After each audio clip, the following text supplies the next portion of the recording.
Hi there, Steve Kaufman here. We're now week 7 in our 12-week, 90-day challenge to make a breakthrough in our language learning. And I want to talk today about word count. This, I think, applies to language learning in general, and it certainly applies to the way we learn languages at Link. When we designed Link, I was convinced at that time, and I remain convinced, that the most important measure, single measure of our ability in a language is the number of words we know. If we know a lot of words, then we will have good comprehension, reading comprehension, listening comprehension. It means we can access more interesting material to listen to and to read. And if we do all of those things, we will eventually learn to speak well. Now, it is possible to speak well with a smaller vocabulary. It's possible to have a large vocabulary and not speak well. But as a sort of generalization, if you're looking for one simple measure of where am I, at the very least potentially in a language, it's the number of words we know. It's also true that at Link, it's easy for us to calculate how many words you know based on the functions. In other words, whenever you don't look up a word, the system knows or deduces that you know that word.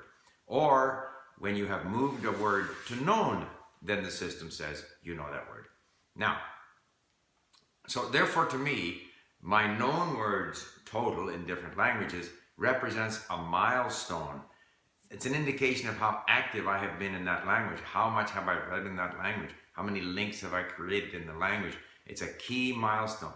It's not something you can brag about because obviously in some very inflected languages, the known words total is going to be higher than inflected language means languages where the same word might have a variety of different forms but belong essentially to the same word. So in other languages, the word count will be lower. But in terms of your progress in that language, the word count is a major milestone.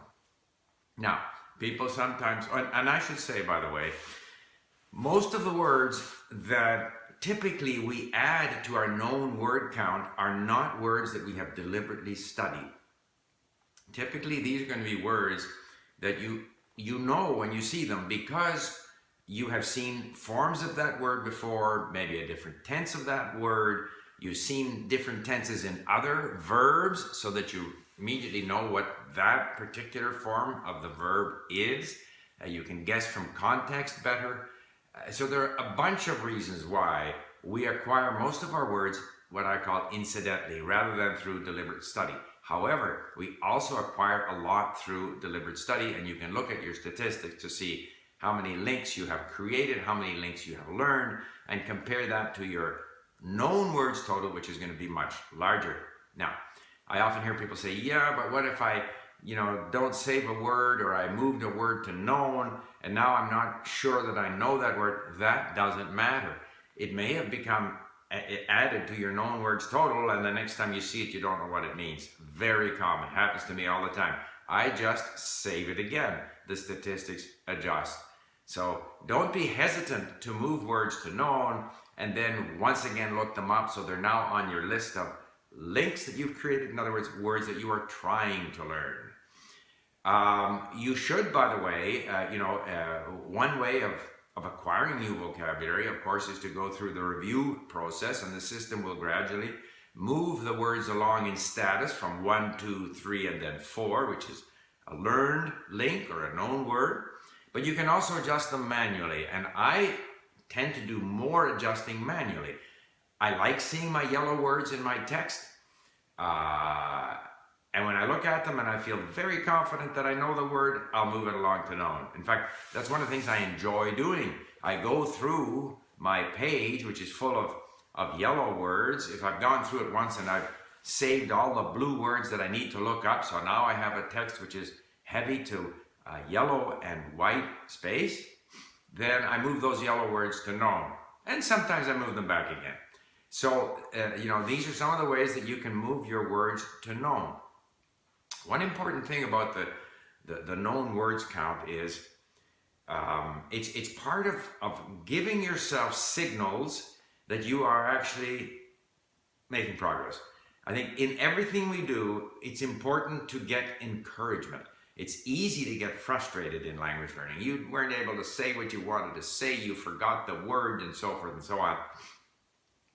I find that I enjoy moving my words to know, yellow words to know, and I enjoy, you can't see the screen very well. If I show you, for example, a lesson here, this is a very difficult text, a podcast, for an Arabic podcast, which is difficult for me to understand, but at least when I look at the screen, it's full of white.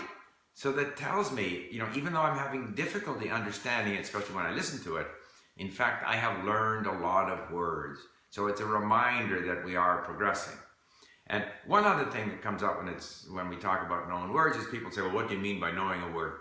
So in LINC, the only thing we can measure is whether you understood the word in context. So that the meaning we have is your ability to understand the word in a given context. That's all it means. If you see the word isolated, you may not understand it.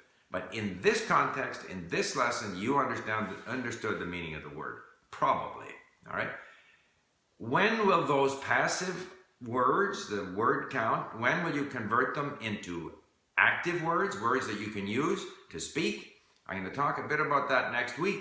But remember that it's important to have a very large passive vocabulary, because if you're listening to movies, if you're talking to people, the native speaker typically knows far more words than you will ever be able to use. So in order to understand what people are saying, to understand what you are reading, it's important to have a large passive vocabulary. A passive vocabulary is good. Not all of those passive words that you understand in context, will convert to words that you can use.